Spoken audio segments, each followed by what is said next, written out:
Hello viewers, welcome to commerce classes. ఈ వీడియోలో మనము అడ్మిషన్ ఆఫ్ పార్ట్నర్ రిలేటెడ్ ఇంకొక ప్రాబ్లమ్ని డిస్కస్ చేద్దాం. Okay, so now let's begin with the problem.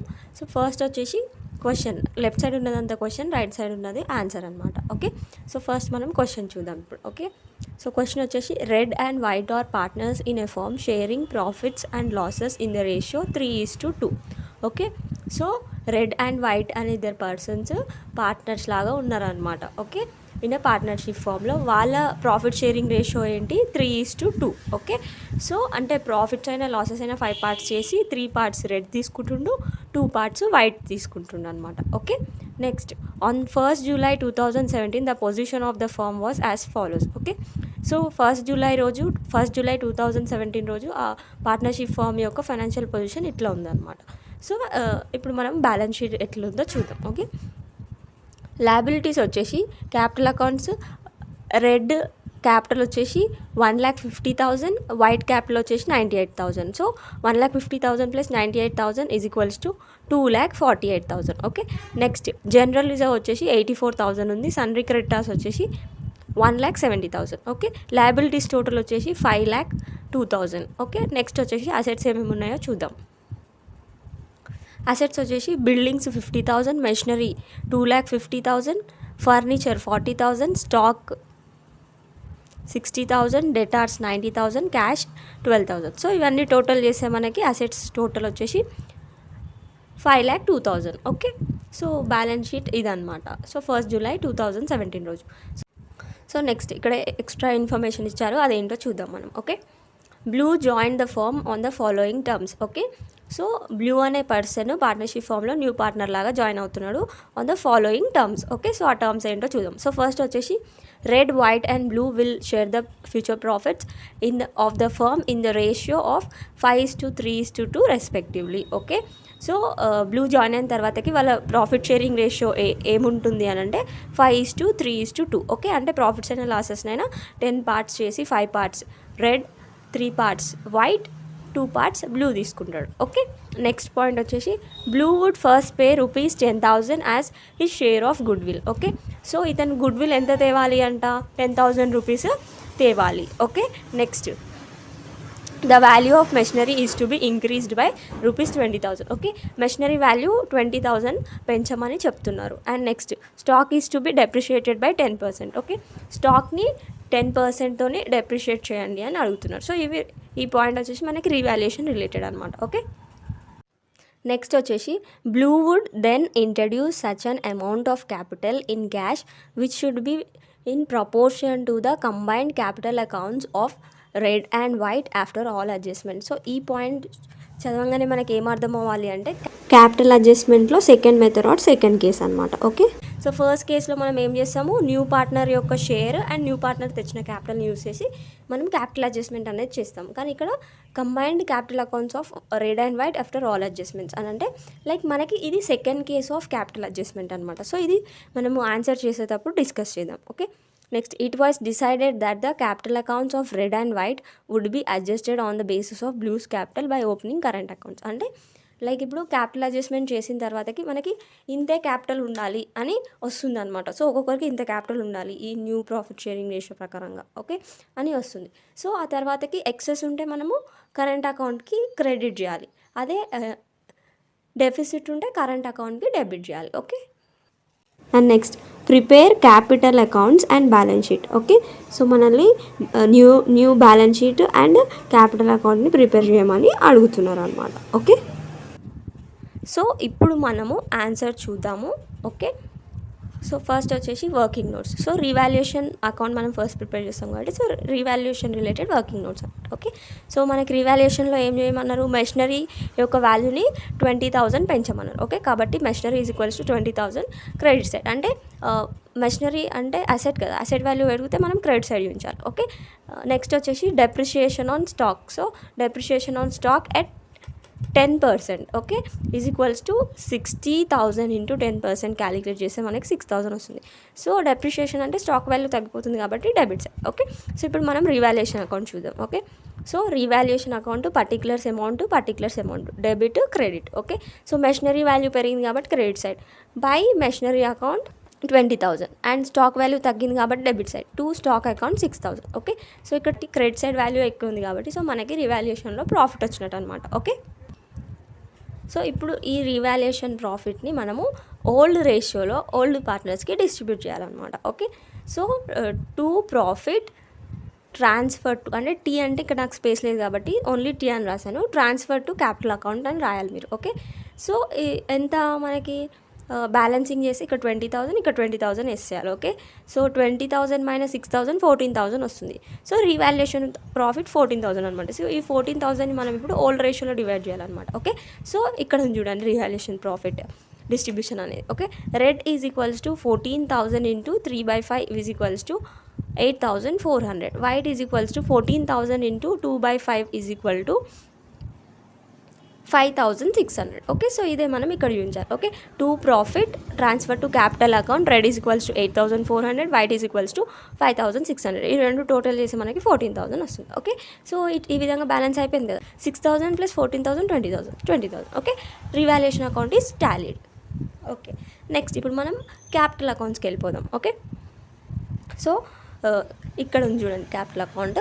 So debit credit partners capital account particulars red white blue, particulars red white blue. Okay, so first మనకి basic logic ఏంటి, capital account prepare చేసేటప్పుడు first మనకి balance షీట్లో ఇచ్చిన Capitals తీసుకొచ్చి మనం credit side ఉంచాలి. Okay, so by balance brought down red is equals to 1,50,000, white is equals to 98,000. Okay, red కాలంలో 1,50,000, వైట్ కాలంలో 98,000. ఓకే, నెక్స్ట్ జనరల్ రిజర్వ్ కూడా డివైడ్ చేయాలి కదా, సో ఇక్కడ డివైడ్ చేసాం చూడండి.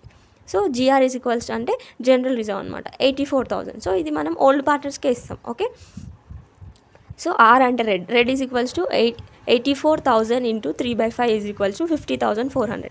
White is equals to 84,000 into 2/5 is equals to 33,600. So ఇదే మనం ఇక్కడ చూపించాలి. Okay, by general reserve account 50,400 red కాలంలో, వైట్ కాలంలో 33,600. ఓకే, అండ్ నెక్స్ట్ వచ్చేసి రీవాల్యుయేషన్ అకౌంట్.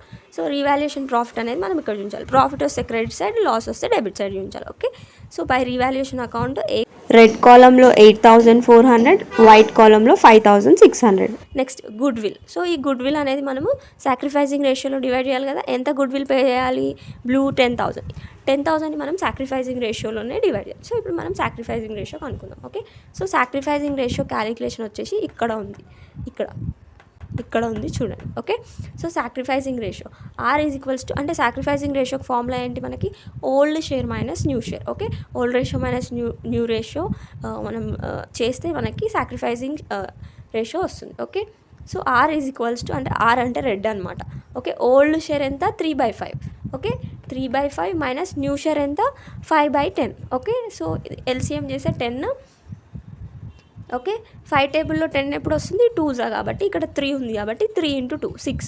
10 టేబుల్లో 1 వస్తుంది కాబట్టి సో 5 × 1 5. ఓకే, సో అట్లా, సో 6 మైనస్ 5 అంటే 1 మిగులుతుంది. Okay, so 1/10. Okay, next white is equals to old share ఎంత 2/5 మైనస్ న్యూ షేర్ ఎంత 3/10. సో ఇక్కడ కూడా సేమ్ ఎల్సిఎం 10, 5 2s 10 కాబట్టి ఇక్కడ 2 ఆల్రెడీ ఉంది కాబట్టి 2 2s 4. ఇక్కడ 10 1s 10 కాబట్టి ఇక్కడ ఆల్రెడీ 3 ఉంది. 3 × 1 is equals to 3. Okay, so 4 minus 3 is equals to 1, denominator 10 as it is. Okay, so 1/10 share white కూడా సాక్రిఫైస్ చేయడం జరిగింది. Okay, so 1/10 is to 1/10. Okay, is equals to 1:1. Okay, 1:1 రేషియోలో వీళ్ళ షేర్ని సాక్రిఫైస్ చేయడం జరిగింది బ్లూ కోసం. కాబట్టి వీళ్ళకి ఈక్వల్గా డివైడ్ చేయాలన్నమాట మనం. సో ఇక్కడ మనకి 10,000 ఇంటూ 1/2. సో 1 + 1 2 కాబట్టి so 1/2 is equals to 5,000. White is equals to 10,000 into 1/2 is equals to 5,000. Okay, so by good will account red కాలంలో 5,000, వైట్ కాలంలో 5,000. ఓకే, సో ఇప్పుడు మనము ఈ క్యాపిటల్ అకౌంట్లో వేయాల్సిన ఐటమ్స్ అన్నీ అయిపోయాయి. అండ్ ఇప్పుడు ఈ క్యాపిటల్ అకౌంట్ని బ్యాలెన్సింగ్ అనేది చేద్దాం. ఓకే, మనకి క్యాపిటల్ అడ్జస్ట్మెంట్ కూడా చేయమన్నారు కదా, సో అది చేస్తూనే మనము బ్యాలెన్సింగ్ అనేది చేయాలన్నమాట. ఓకే, సో ఫస్ట్ మనం ఏం చేయాలి అని అంటే, old partners white and red కదా, సో వీళ్ళిద్దరి కాలమ్స్ అనేవి టోటల్ చేయాలన్నమాట. ఓకే, ఫస్ట్ మనం రెడ్ కాలం చూద్దాం. ఓకే, ఇక్కడ టోటల్ చూస్తే మనకి 2,13,800 అవుతుంది. సో అదే మనం ఇక్కడ వేసుకోవాలి, క్యాపిటల్ అడ్జస్ట్మెంట్ అని రాసుకొని 2,13,800 అని వేసుకోవాలి.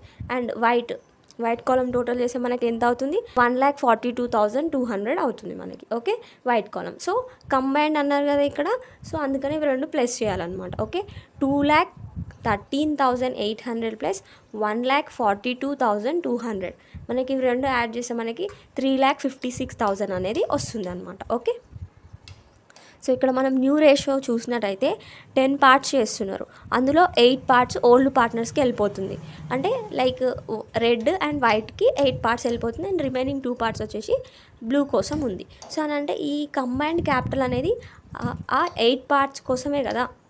సో ఇప్పుడు మనం ఏం చేయాలి, టోటల్ క్యాపిటల్ ఎంత ఉండాలి, మొత్తం 8 పార్ట్స్కి ఇంత క్యాపిటల్ అయితే 10 పార్ట్స్కి ఎంత క్యాపిటల్ ఉండాలి అని కనుక్కోవాలన్నమాట. ఓకే, అందుకనే సో 3,56,000 ఇంటూ 10/8. ఓకే, సో 8తోని డివైడ్ చేసి ఇంటూ 10 వేయాలి అంతే. సో 3,56,000 ఇంటూ 10/8 మనం క్యాలిక్యులేట్ చేస్తే 4,45,000 అని మనకి ఆన్సర్ వస్తుంది. అంటే టోటల్ క్యాపిటల్ 4,45,000 ఉండాలి. సో ఇప్పుడు మనము రెడ్కి ఎంత ఉండాలి, వైట్కి ఎంత ఉండాలి అండ్ బ్లూకి ఎంత ఉండాలని క్యాలిక్యులేట్ చేయాలన్నమాట. ఓకే, సో ఫస్ట్ వచ్చేసి రెడ్ 4,45,000 ఇంటూ ఇప్పుడు న్యూ రేషియోలో డివైడ్ చేయాలన్నమాట. Okay, red is equals to 4,45,000 into 5/10. Okay, so ఇక్కడ 10 పార్ట్స్ 5 పార్ట్స్ రెడ్కి కాబట్టి 5/10 is equals to 2,22,500. Okay, so ఇతని క్యాపిటల్ ఎంత ఉండాలి, ఇప్పుడు రెడ్ యొక్క క్యాపిటల్ 2,22,500 ఉండాలి. నెక్స్ట్ వైట్ ఇక్కడ ఉంది చూడండి. So white is equals to 4,45,000 into 3/10. Okay, 3/10 calculate చేస్తే మనకి అంటే 3 పార్ట్స్ కాబట్టి 3/10 ఈజ్ ఈక్వల్స్ టు 1,33,500 అనేది వీళ్ళ క్యాపిటల్ అనేది ఉండాలన్నమాట. ఓకే, నెక్స్ట్ ఇప్పుడు బ్లూ క్యాపిటల్ ఎంత ఉండాలి అని మనం చూద్దాం. Okay, blue capital is equals to 4,45,000 into 2/10. So into 2/10 calculate చేస్తే మనకి 89,000 రూపీస్ అనేది అతని క్యాపిటల్ ఉండాలి అని వచ్చిందనమాట. సో ఇప్పుడు మనం ఏం చేయాలి, సో ఇప్పుడు బ్లూ ఏం చేయాలి, 89,000 రూపీస్ తీసుకురావాలి కాబట్టి బై క్యాష్ అకౌంట్ అని రాయాలన్నమాట ఇక్కడ. ఓకే, బై క్యాష్ అకౌంట్ అని రాసి ఇక్కడ 89,000 అని రాయాలి. Okay, so I have written 89,000 there. Okay, so ఇక్కడ 89,000 అని రాశాను బై క్యాష్ అకౌంట్. సో ఇతని క్యాపిటల్ 89,000 ఉండాలి కాబట్టి సో 89,000 ఇతను క్యాష్ రూపంలో తీసుకురావాలి. ఓకే, నెక్స్ట్ ఇప్పుడు బ్యాలెన్సింగ్ చేయాలన్నమాట. సో ఇప్పుడు బ్యాలెన్సింగ్ చేద్దాము.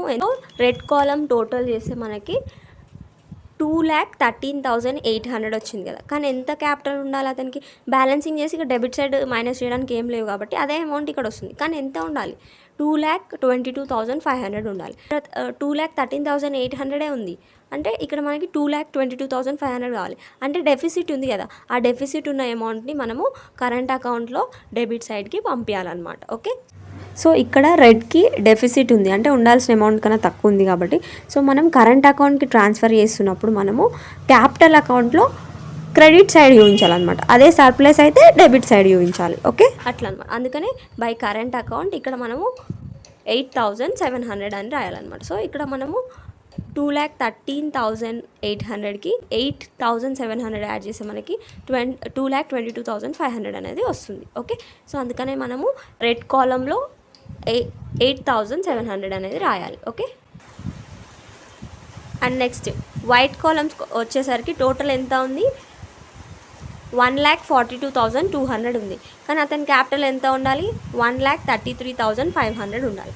ఓకే, సో అని అంటే మనము ఇక్కడ 1,33,500 రాయాలి అని అంటే ఇంకా ఎక్స్ట్రా అమౌంట్ ఉంది కదా ఇతని దగ్గర, ఆ సర్ప్లస్ అమౌంట్ని కరెంట్ అకౌంట్లో క్రెడిట్ సైడ్లో వేస్తాం కాబట్టి క్యాపిటల్ అకౌంట్లో డెబిట్ సైడ్ వేయాలన్నమాట. ఓకే, ఓకే, సో ఇంకా ఎంత ఎక్స్ట్రా ఉంది అని అంటే 8,700 ఎక్స్ట్రా ఉంది అనమాట వైట్ దగ్గర. రెడ్ దగ్గరనేమో 8,700 డెఫిసిట్ ఉంది, వైట్ దగ్గరనేమో 8,700 మనకి సర్ప్లస్ అనేది ఉంది. సో కాబట్టి సర్ప్లస్ ఉంది కాబట్టి మనం ఇక్కడ రాయాలి. ఓకే, సో ఇప్పుడు నేను రాస్తాను. సో ఇప్పుడు మనకి కావాల్సినట్టుగా వచ్చినాయి కదా అన్ని అమౌంట్స్. సో ఇప్పుడు బ్యాలెన్సింగ్ ఫిగర్స్ ఇవే వస్తాయి అనమాట. సో అవి డైరెక్ట్ రాసేసుకోవాలి. ఓకే, సో ఇప్పుడు రెడ్ కాలం టోటల్ చేస్తే మనకి 2,22,500 ఉంది అండ్ వైట్ 1,42,200 అండ్ బ్లూ అతన్ని క్యాష్ తెచ్చేటట్టుగా రాశాను కాబట్టి 89,000. ఓకే, సో ఇప్పుడు బ్యాలెన్సింగ్ చేస్తే so same 2,22,500, 1,42,200 and 89,000. Okay, balancing చేద్దాం ఇప్పుడు. సో ఫస్ట్ వచ్చేసి యాజ్ ఇట్ ఈజ్ ఇక్కడ డెబిట్ చేయడానికి ఏం అమౌంట్స్ లేవు కాబట్టి ఈ అమౌంట్ ఇక్కడ వస్తుంది. Okay, to balance carried on transfer to balance sheet 2,22,500. And ఇక్కడ ఎక్స్ట్రా సర్ప్లస్ ఉన్న అమౌంట్ని మనము కరెంట్ అకౌంట్కి పంపించాం కాబట్టి ఇంకా రిమైనింగ్ అమౌంట్ 1,33,500. ఓకే, అండ్ 89,000 ఉంది కాబట్టి 89,000. Okay, so with this we have completed the capital account. Next so ఇప్పుడు మనము ఫాస్ట్గా బ్యాలెన్స్ షీట్ డిస్కస్ చేద్దాం. ఓకే, సో బ్యాలెన్స్ షీట్ వచ్చేసి new balance sheet of red, white and blue as on 1/7/2017. Okay, liabilities amount column, assets amount column. Okay, so sundry creditors మనము as it is వేసేసుకోవాలి. Sundry creditors 1,70,000. General reserve divide చేసాం కాబట్టి no need to take. So ఇప్పుడు capital accounts. Next మనం 2 balance carry down అని రాసాం కదా, ఆ అమౌంట్స్ చూపించాలి. Red is equals to 2,22,500, white is equals to 1,33,500, blue is equals to 89,000. So total చేసి మనకి 4,45,000 అనేది వస్తుంది. Next current accounts. సో మనము సర్ప్లస్ ఉన్న అమౌంట్ని కరెంట్ అకౌంట్కి పంపించాం కదా, సో ఏదైతే సర్ప్లస్ అమౌంట్ని కరెంట్ అకౌంట్కి పంపించామో అది మాత్రమే లయబిలిటీస్ సైడ్ చూపించాలన్నమాట. ఓకే, అదే డెఫిసిట్ ఉన్నప్పుడు మనం ఆ అమౌంట్ని కరెంట్ అకౌంట్కి పంపించాం కదా, ఆ అమౌంట్ని మనము అసెట్ సైడ్ చూపించాలన్నమాట. ఓకే, అందుకని ఇక్కడ ఓన్లీ వైట్ యొక్క కరెంట్ అకౌంట్ అమౌంట్నే చూస్తున్నాం. Okay, so current account white is equals to 8,700. Okay, so ఇవి మొత్తం టోటల్ చేస్తే మనకి 6,23,700. ఓకే, నెక్స్ట్ అసెట్ సైడ్ చూద్దాం. ఇప్పుడు assets buildings as it is 50,000. Machinery వచ్చేసి మనకి అప్రిషియేట్ అయింది కదా 20,000. Machinery 2,50,000 plus appreciation 20,000. సో 2,70,000 అవుతుంది. Okay, next furniture as it is 40,000. Next stock depreciate అయింది కదా, స్టాక్ ఎంత ఉంది 60,000. So 60,000 minus depreciation 6,000. ఓకే, మనకి ఎంత వస్తుంది 60,000 మైనస్ 6,000 చేసి 54,000 వస్తుంది. Okay, next debtors as it is 90,000. Cash, ఇక్కడ క్యాష్ దగ్గరకు వచ్చేసరికి మనము జాగ్రత్తగా ఉండాలన్నమాట. సో క్యాష్ ఎంత ఉంది first 12,000. Okay, plus 10,000 towards good will తెచ్చాడు అంటే 22,000 అవుతుంది. నెక్స్ట్ 89,000 టువర్డ్స్ క్యాపిటల్ బ్లూ తెచ్చాడు కదా. ఓకే, సో 89,000 ప్లస్ 10,000 99,000 ప్లస్ 12,000 ఎంత అవుతుంది 1,11,000 అవుతుంది. ఓకే, సో అందుకనే క్యాష్ 1,11,000. ఓకే, సో ఇక్కడ మనము డెఫిసిట్ ఉన్న అమౌంట్ని అంటే రెడ్కి డెఫిసిట్ ఉంటాయి కదా 8,700. సో దాన్ని మనము కరెంట్ అకౌంట్కి పంపించాం. ఓకే, కాబట్టి డెఫిసిట్ ఉంది కాబట్టి మనం అసెట్ సైడ్ ఉంచాలి. Okay, red current account 8,700. So ఇవి మొత్తం టోటల్ చేస్తే మనకి 6,23,700 వస్తుంది. Okay, so with this we have completed the balance sheet also. Okay, so మనకి బ్యాలెన్స్ షీట్ టాలీ అయింది and we have completed this problem also. Okay,